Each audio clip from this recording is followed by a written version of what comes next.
Hello students, चलिए आज बात करते हैं एरिया बाउंडेड रीजन के प्रॉब्लम्स के बारे में। आज का प्रॉब्लम है find the area enclosed by the ellipse x square upon a square plus y square upon b square is equal to 1। देखिए, एरिया कर्व रीजन या एप्लीकेशन ऑफ इंटीग्रल्स का क्वेश्चन बनाने के लिए आपको सारे इक्वेशंस जो कोऑर्डिनेट्स में आप 2D में 2 डायमेंशनल कोऑर्डिनेट्स ज्योमेट्री में आप पढ़े हैं उसकी जानकारी होनी चाहिए। उसका एक रफली फिगर दिमाग में होना चाहिए। ठीक है, अगर रफली फिगर दिमाग में रहेगा तो आप इक्वेशन को पकड़ सकिएगा और उसके आधार पर उसका एक रफली ग्राफ यानी फिगर बना सकिएगा और तब जाकर के आप प्रॉब्लम्स को सॉल्व कर पाइएगा अपने बोर्ड एग्जाम में या किसी भी कॉम्पिटिटिव जेईई एग्जाम में आप सॉल्व कर पाइएगा। एरिया इनक्लोज्ड बाय फिगर से एक दो क्वेश्चन रहता है, तो आप मेरी इस वीडियो को ध्यान से देखेंगे। अगर मेरे चैनल पर आप नए हैं तो चैनल को जल्द से जल्द सब्सक्राइब कर लें, लाइक करें, अच्छा लगे तो ज़्यादा से ज़्यादा शेयर करें। तो चलिए आज का वीडियो शुरू करते हैं। क्वेश्चन है find the area enclosed by the ellipse x square upon a square plus y square upon b square is equal to 1। Equation आपको दिया हुआ है, इस इक्वेशन को पहले हम लोग सॉल्व करेंगे। कैसे? X square upon a square plus y square upon b square is equal to 1। Coordinates निकालने का काम करेंगे। कोऑर्डिनेट्स कैसे निकालेंगे जरा देखिए।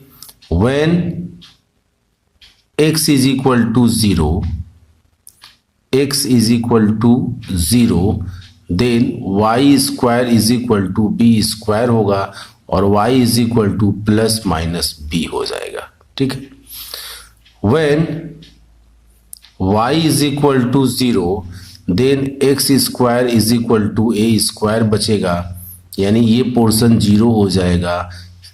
उसी प्रकार जिस प्रकार से x इज इक्वल टू 0 हमने पुट किया तो ये पोर्शन 0 हो गया। Y square upon b square is equal to 1, that is y square is equal to b square. Y is equal to plus minus root under b square, that is plus minus b. Similarly y is equal to 0, तो ये portion 0 हो जाएगा।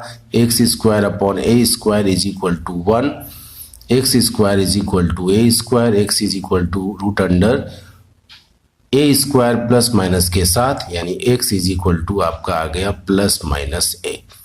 ठीक है, ये x और Y का coordinate एक बार एक्स 0 करके और एक बार वाई 0 करके हमने निकाल लिया।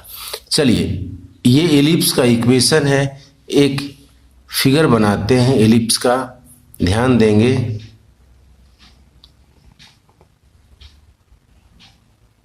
फिगर हमने इस तरह से रफली ड्रॉ कर लिया। ठीक है, अभी एग्जाम में ड्रॉ कर लोगे, कोऑर्डिनेट्स पकड़ने में आसानी होगी। और ये आपका एक वाई एक्सिस है और ये आपका एक एक्स एक्सिस है। ठीक है, ये एक्स है, ये एक्स डैश है, ये वाई है, ये वाई डैश है। 2 डायमेंशनल कोऑर्डिनेट ज्योमेट्री में एलिप्स के बारे में पढ़े होंगे। एलिप्स का इक्वेशन है, एलिप्स का इक्वेशन के तहत आप एक रफली फिगर ड्रॉ कर लेंगे। अब इस कोऑर्डिनेट का यूज़ करके हम लोग, ये तो ओरिजिन हो गया आपका जिसका कोऑर्डिनेट 0 0 होता है, और ये एक्स एक्सिस है जिसको आप लोग एलिप्स पढ़ते वक्त मेजर एक्सिस बोलते थे। ठीक है, नाम दे दीजिए ए डैश और इसका नाम दे दीजिए बी, और ये हो गया आपका बी डैश। ठीक है, ये माइनर एक्सिस है। क्लियर है, ये ओरिजिन है। अब इसका कोऑर्डिनेट x 0 तो y is equal to plus minus b है, यानी यहाँ पर 0 और b कोऑर्डिनेट हो जाएगा और यहाँ पर 0 और माइनस b कोऑर्डिनेट हो जाएगा। क्लियर है, और y इज इक्वल टू 0 था यानी x कोऑर्डिनेट बढ़ा आगे, तो इसका कोऑर्डिनेट a 0 और इसका कोऑर्डिनेट माइनस ए 0 हो जाएगा। ठीक है, अब देखिए ये जो पोर्शन होता है एलिप्स का, ये पोर्शन, ठीक है, ये पोर्शन ये पोर्शन बाउंडेड रीजन है। हम क्या करेंगे, ये फिगर में जो ये पोर्शन बना हुआ है सारा ये इक्वल है। अगर एक पोर्शन का हम लोग एरिया निकाल लेते हैं और उसको 4 से मल्टीप्लाई कर देंगे तो टोटल पोर्शन का यानी टोटल बाउंडेड फिगर का एरिया का आपका एरिया निकल जाएगा। टोटल बाउंडेड फिगर का एरिया निकल जाएगा। यानी आप क्या करोगे, यहाँ पर देख रहे हो कि यह एलिप्स जो है सिमेट्रिकल अबाउट बोथ एक्सिस है, यानी एक्स एक्सिस के अलोंग भी आप निकाल सकते हो, वाई एक्सिस के अलोंग भी निकाल सकते हो, आप फ्री हो।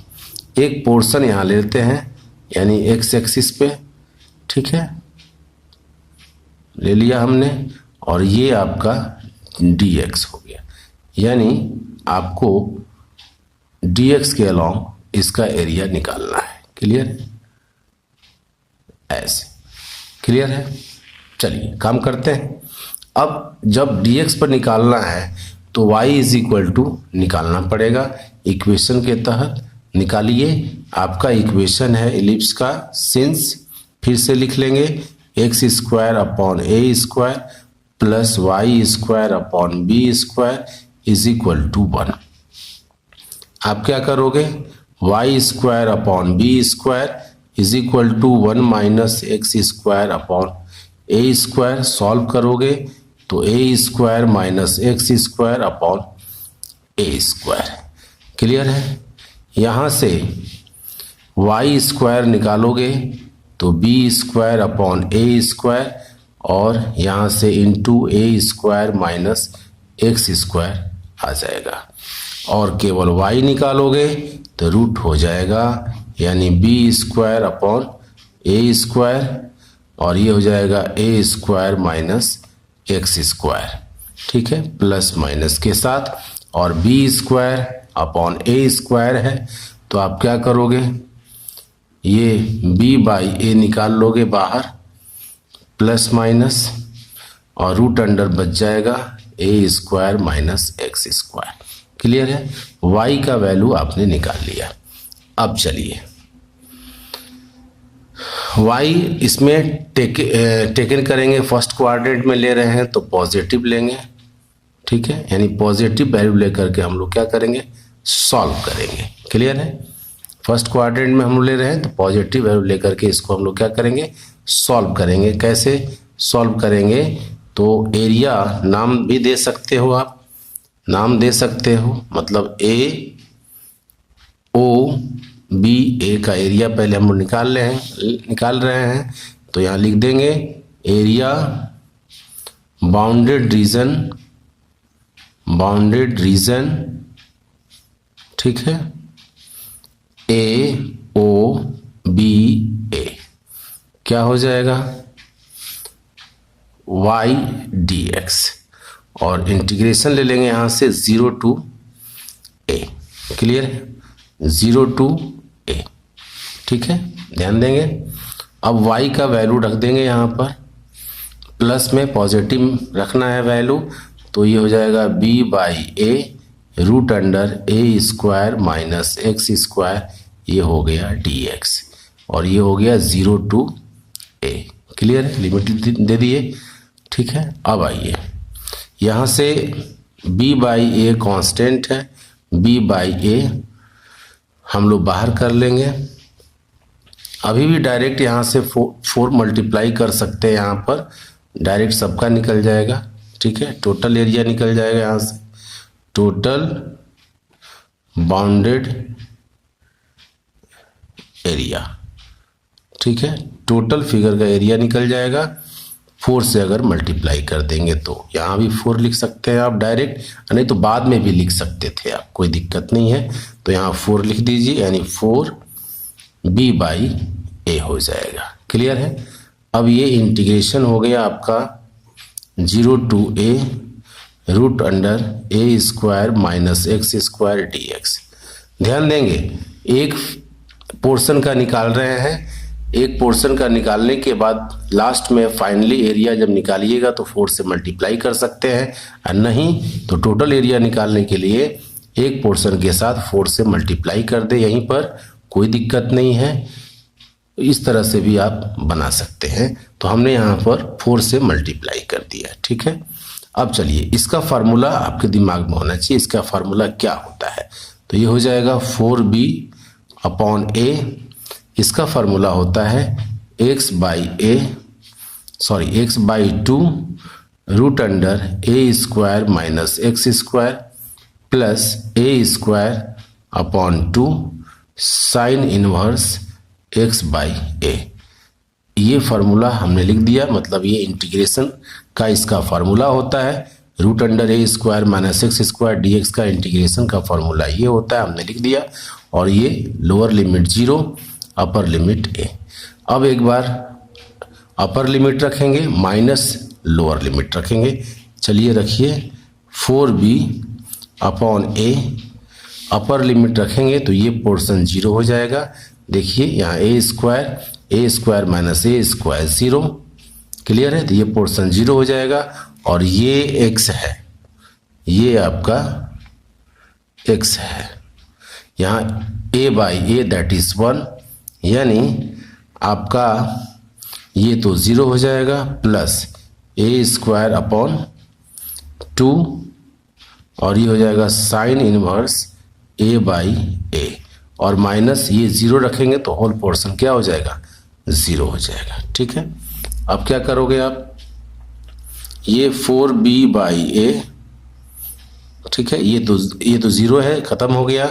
ये sine inverse a by a that is ये कट जाएगा, ये 1 बचेगा यानी पाई बाई 2 हो जाएगा और 0 खत्म, यानी आपका हो जाएगा a square upon 2 into pi by 2। अब कटने वाला है, कटाइए। a स्क्वायर यहाँ से a कटेगा, एक a बचेगा, तो आपका रिजल्ट हो जाएगा ये 2 भी कट, 2 जब 4 हो जाएगा, 2 से 2 कट जाएगा, ठीक है। ये भी कट गया, तो देखते रहना है, ऐसे कटा लेना है। तो आपका रिजल्ट क्या हो जाएगा?